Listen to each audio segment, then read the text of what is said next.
Pregnancy एक बहुत ही beautiful journey है, बट कभी कभी प्रेगनेंसी में बहुत सारे चैलेंजेस फेस करने पड़ते हैं और एक ऐसा ही चैलेंज है रिलेटेड टू ब्लड। यस, जिनका भी ब्लड ग्रुप निगेटिव रहता है उनको बहुत सारे चैलेंजेस फेस करने पड़ते हैं। आज इस वीडियो में हम बात करने वाले हैं निगेटिव ब्लड ग्रुप वालों की, उनको अपनी प्रेगनेंसी में क्या चैलेंजेस फेस करने पड़ते हैं, निगेटिव ब्लड ग्रुप इतना मैटर क्यों करता है। Hello everyone, I am doctor Shivani, Ayurvedic gynaecologist, और इस चैनल पर मैं बात करती हूँ फीमेल रिप्रोडक्टिव हेल्थ के बारे में। एंडोमेट्रोसिस, एडेनोमायोसिस, इनफर्टिलिटी, पीसीओडी, इन सब का आयुर्वेदिक ट्रीटमेंट क्या क्या अवेलेबल है। अगर आप मुझसे कंसल्टेशन लेना चाहते हैं तो ये जो नंबर आपको स्क्रीन पर शो हो रहा है, आप इस पर व्हाट्सएप या फिर कॉल करके अपना अपॉइंटमेंट बुक करा सकते हैं। अगर आप मुझसे पर्सनली मिलना चाहते हैं तो हॉस्पिटल आकर विजिट कर सकते हैं। So let's start this video. Basics से स्टार्ट करते हैं। तो मेनली 4 टाइप के ब्लड ग्रुप होते हैं, ए, बी, ए बी और ओ, और इनके साथ में एक RH फैक्टर रहता है। किसी में वो प्रेजेंट रहता है तो उसको ए पॉजिटिव या बी पॉजिटिव इस तरह से बोलते हैं, और जिनमें ये फैक्टर प्रेजेंट नहीं होता है उसको नेगेटिव बोलते हैं। अब ये RH फैक्टर है क्या? तो ये RH फैक्टर एक प्रोटीन रहता है जो कि रेड ब्लड सेल्स के ऊपर प्रेजेंट रहता है। तो जिन भी रेड ब्लड सेल्स के ऊपर ये प्रेजेंट रहती है प्रोटीन, उनको पॉजिटिव बोलते हैं, और जिन पर ये प्रेजेंट नहीं रहती है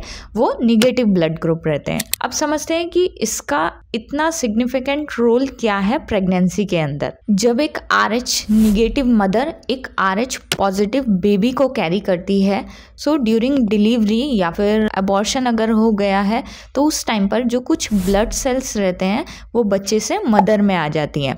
अब जब वो रेड ब्लड सेल्स मदर में आ जाएंगे तो उनके ऊपर RH फैक्टर प्रेजेंट है, बट मदर के ब्लड सेल में वो RH फैक्टर प्रेजेंट नहीं है, तो वो उनको एक फॉरेन बॉडी की तरह समझते हैं और उसके अगेंस्ट एंटीबॉडीज बनाना शुरू कर देते हैं। मेडिकल टर्म में इस कंडीशन को बोलते हैं RH इनकम्पैटिबिलिटी। ये जो RH इनकम्पैटिबिलिटी मैंने बताया, ये फर्स्ट प्रेगनेंसी में कोई भी इफेक्ट नहीं करता है, बट इन सेकेंड और थर्ड प्रेगनेंसी में क्या होगा, क्योंकि ऑलरेडी मदर के अंदर ये एंटीबॉडीज प्रेजेंट हो गई हैं, तो इन सेकेंड और थर्ड प्रेगनेंसी में ये जो एंटीबॉडीज हैं ये बच्चे के रेड ब्लड सेल्स पे अटैक करने लगेंगे, और अटैक करने की वजह से जो बच्चा है उसमें कई तरह की बीमारियां हो सकती हैं, जैसे कि एनीमिया, इट मीन्स खून की कमी होने लगेगी, जॉन्डिस हो सकता है, और भी सीरियस इलनेस हो सकते हैं जैसे कि बच्चे के ऑर्गन डैमेज होना। But there is a good news कि इसको प्रिवेंट किया जा सकता है।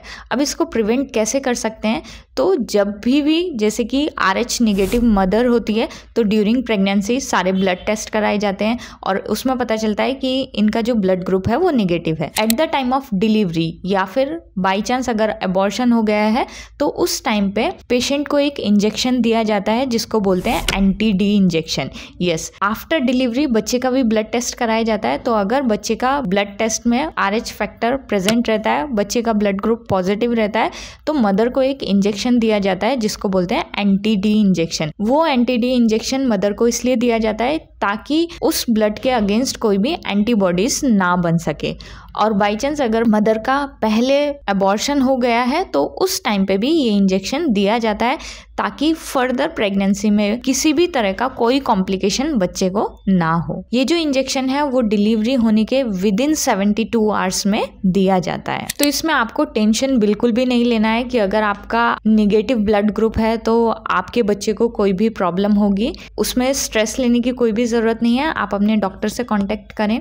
दूसरा, अगर आपको कोई भी क्वेरी है तो आप कमेंट बॉक्स में लिखकर भेज सकते हैं, और इस वीडियो को शेयर करें जिनका भी निगेटिव ब्लड ग्रुप है। Thank you so much. अगर चैनल को अभी तक भी सब्सक्राइब नहीं किया है तो सब्सक्राइब करना बिल्कुल ना भूलें।